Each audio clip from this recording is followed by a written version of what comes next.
پیٹ پڑوا دیں کیا؟ مر جائیں کیا؟ جان دے دیں کیا؟ کام بہت کر لیں گے، جان باقی تو رہے۔ آپ فیصلہ کرو۔ یہ سورج 6 لاکھ میل کی دوری پہ ہے، 6 لاکھ میل سے بھی زیادہ دوری پہ ہے، اور ابھی اس کا چہرہ ہماری طرف نہیں، اس کی پیٹھ ہماری طرف ہے۔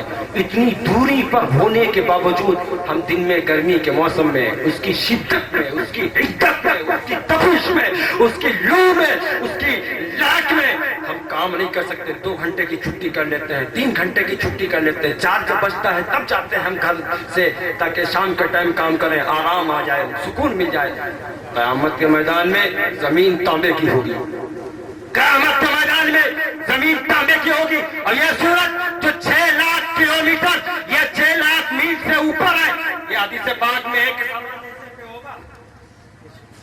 کتنے نیزے پہ؟ سوا نیزے پہ ہوگا،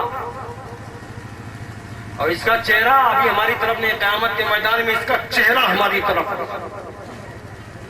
جب یہ اتنی دوری پہ ہے، ابھی اس کی پیٹھ کی گرمی ہم سے برداشت نہیں کی جا سکتی، اور یہ زمین کی خاصیت ہے گرمی کو اپنے اندر سمیٹنا، اور وہاں تو تانبے کی زمین ہوگی، اوپر سورج سوا نیزے پہ ہوگا، اور اس کا چہرہ ہماری طرف ہوگا، اور نیچے تپتی ہوئی زمین ہوگی، آگ اگل رہی ہوگی زمین، سورج آگ انگارے برسا رہا ہوگا۔ ایسے نازک موقع پر قیامت کے میدان میں کوئی جھوپڑی بھی نہ ہوگی، قیامت کے میدان میں کوئی درخت بھی نہ ہوگا، قیامت کے میدان میں کوئی بلڈنگ نہ ہوگی، قیامت کے میدان میں کوئی گھر نہ ہوگا جہاں پہ جا کے تم اے سی میں جا کے آرام کر سکو، جہاں پہ جا کے تم سکون سے سو سکو۔ کیسے برداشت کرو گے اتنی گرمی کو؟ تو تمہارے نبی نے تمہیں ایک مزاج دے دیا ہے، ان کی آمد کے موقع پر فرشتوں نے ایک مزاج دے دیا ہے۔ اے لوگوں، جب قیامت کے میدان میں کوئی کعوز بھی سایہ نہ ہوگا، تو ایسے نازک موقع پر جب سورج آگ برسا رہا ہوگا، زمین آگ برسا رہی ہوگی، کوئی ٹکڑے تک پسینے میں ہوگا، کوئی کمر تک پسینے میں ہوگا، کوئی سینے تک پسینے میں ہوگا، کوئی گردن تک پسینے میں ہوگا، کوئی سر تک پسینے میں ہوگا۔ جب تمہیں آرام کرنا ہو تو کہیں اور نہ جانا، نبی کے ہاتھوں میں جھنڈا ہوگا، اس کے نیچے آ جانا، اس کے نیچے آ جانا۔ نعرہ تکبیر، نعرہ رسالت، جشن آمد سرکار۔ سبحان اللہ۔ آپ کہیں گے اچھا نبی کے ہاتھوں میں جھنڈا ہوگا، کوئی دلیل ہے؟ ہاں دلیل ہے، حدیث پاک میں ہے، اللہ میرے محبوب کو مقام شفاعت عطا فرمائے گا، مقام محبوب محمود عطا فرمائے گا، اور مقام محمود اسی کو کہتے ہیں، اسی جگہ کو کہتے ہیں جہاں کی بار بار تعریف کی جائے، جہاں پہ تعریف ہی کی جائے، جس کی تعریف کی جائے۔ ہر نبی اللہ کی تعریف کرے گا، اور میرے نبی اللہ کی تعریف سب سے زیادہ کریں گے، سب تعریف کریں گے۔ اور جب میرے نبی کے ہاتھوں میں اللہ لواء الحمد دے گا، جس کو حمد کا جھنڈا کہا جاتا ہے، تو اللہ جب لواء الحمد دے گا نا، تو سارے نبی دیکھیں گے، رش کریں گے، کیا محمد کی شان ہے، کیا عبداللہ کے بیٹے کی شان ہے، کیا آمینہ کے لگتے جگر کی شان ہے۔ سارے نبی نیچے ہیں، محمد اوپر ہے، نبی اوپر ہے، پیغمبر اوپر ہے، سارے رسول نیچے ہیں، پیغمبر مقام محمود پہ اپنا جھنڈا اپنے ہاتھوں میں لیے کھڑے ہیں، اور سب تعریف کریں گے۔ آدم نبی کی تعریف کریں گے، موسیٰ نبی کی تعریف کریں گے، دانیال نبی کی تعریف کریں گے، ہر پیغمبر تعریف کرے گا، ہر بڑی تعریف کرے گا، خواجہ اعظم نبی کی تعریف کریں گے، غوث اعظم نبی کی تعریف کریں گے، سارے سنی تعریف کریں گے۔ ایسے نازک موقع پر ہمارا امام کیسے چوٹ سکتا ہے، بریلی کا تاجدار کیسے چوٹ سکتا ہے، امام عشق محبت کیسے چوٹ سکتا ہے، امام عشق محبت کیسے چوٹ سکتا ہے۔ امام احمد رضا خان فاضل بریلوی کہتے ہیں، یا رسول اللہ، جب اولی و آخرین سب آپ کی تعریف کریں تو ایسے موقع پر صبا وہ چلے کہ باغ پھلے، وہ پھول کھلے کہ دن ہو بھلے، لوا کے تلے سلام کھلے، رضا کی زبان تمہارے لیے۔ سبحان اللہ، سبحان اللہ، زندہ باد۔ لوا کے تلے سلام کھلے، رضا کی زبان تمہارے لیے۔ نبی کے ہاتھوں میں جھنڈا ہوگا کہ نہیں ہوگا؟ یہاں جھنڈے نکالنے والے مولانا صاحب آگے ہوتے ہیں، آپ پیچھے ہوتے ہیں، کوئی قائد کوئی رہبر ہوتا ہے، یہاں مولانا صاحب آگے ہیں، وہاں تو نبی آگے ہوں گے اور سب پیچھے ہوں گے۔ ہمیں یہ جلوس ہے، جلوس یہی جلوس ہے، اور اس سے بڑا جلوس پوری دنیا میں ہو ہی نہیں سکتا، اس کی کوئی مثال ہو ہی نہیں سکتی۔ جتنے نبی کی امتی ہیں سب نبی کے پیچھے جھنڈے کے سائے میں ہوں گے۔